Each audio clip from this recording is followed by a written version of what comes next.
usia 10 hari setelah tanam ini perlu untuk pemberian nutrisi serta memperkuat tanaman dari adanya cekaman ataupun juga gangguan baik dari lingkungan maupun dari masalah penyakit ataupun jamur.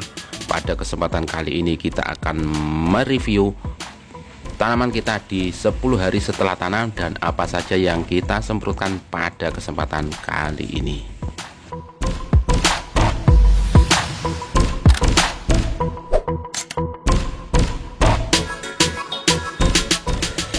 Assalamualaikum warahmatullahi wabarakatuh.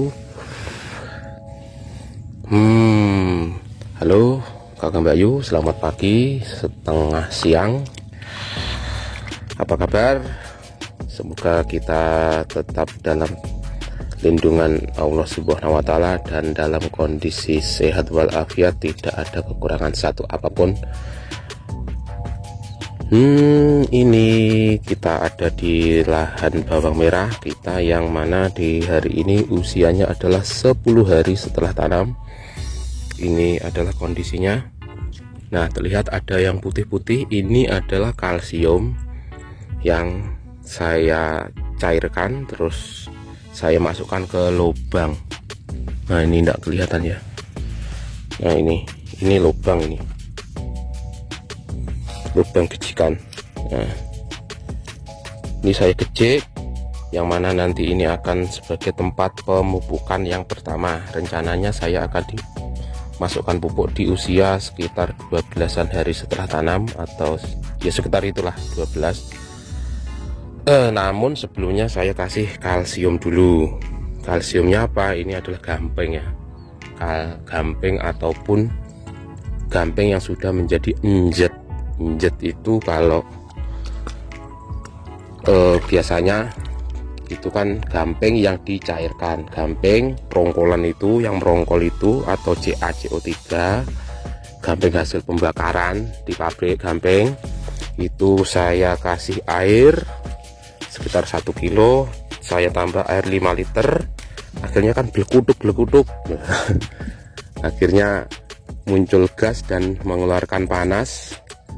Akhirnya rongkolan gumpalan gampeng itu menjadi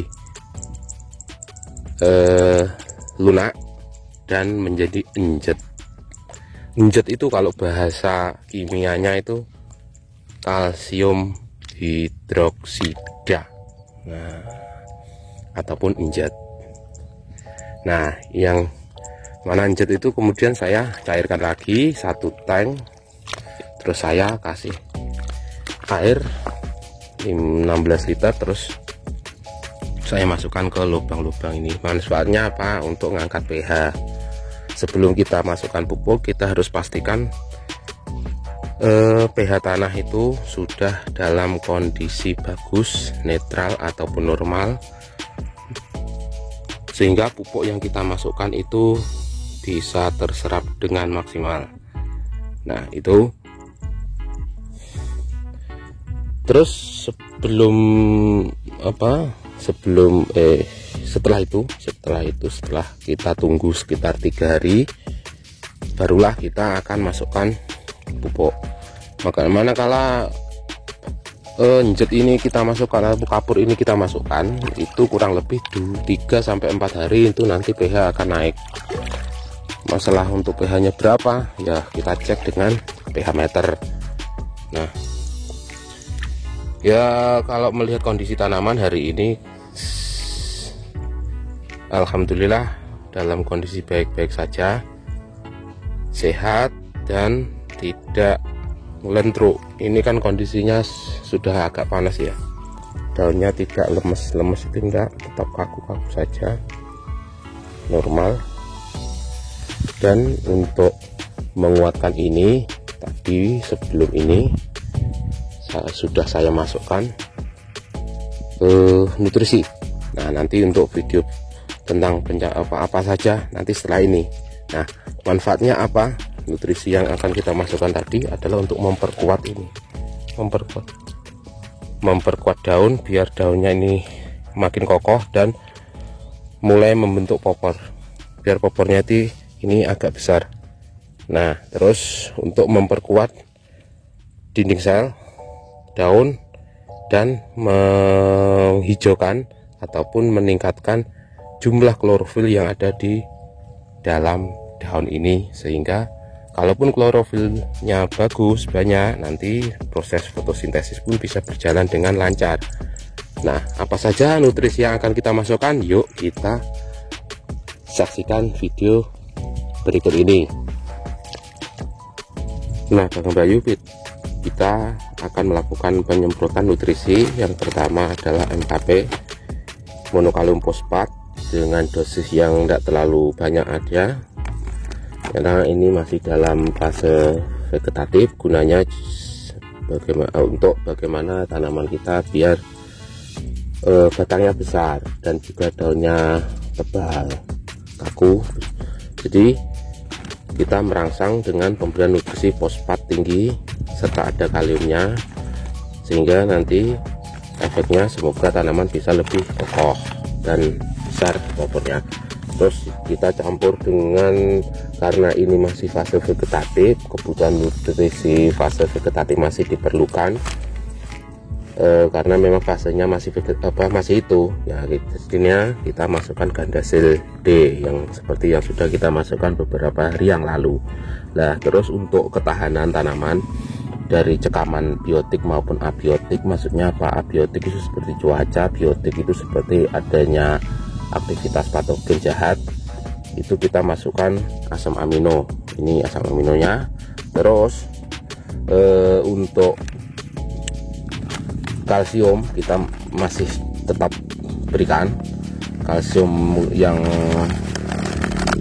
mudah larut, yang mana selain kalsium ini juga ada MgCO3 ataupun magnesium karbonat, yang mana ini juga akan membantu pembentukan zat hijau daun ataupun klorofil. Di fase-fase awal ini sangat dibutuhkan yang namanya Mg atau magnesium, selain juga kalsium. Dua nutrisi ini, hara makro sekunder ini akan membantu dalam proses penguatan dan pembentukan daun, sehingga lebih maksimal dalam kinerja daun dalam melakukan proses fotosintesis serta daunnya kuat. Nah, ini kombinasi dari 3 nutrisi ini, semoga ini tepat dan juga bisa menjadikan tanaman kita semakin bagus di fase vegetatif ini, serta adanya asam amino. Oke, kita lakukan penyepraian ya.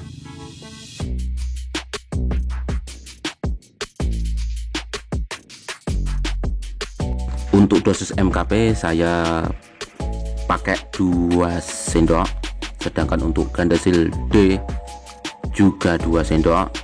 Sedangkan untuk higros kalsium larut itu juga 2 sendok.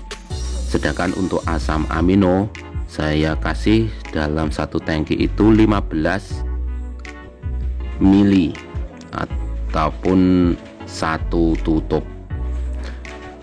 Oke, sekian dulu Kakang Bayu video kita pada kali ini, penyemprotan bawang merah usia 10 hari setelah tanam.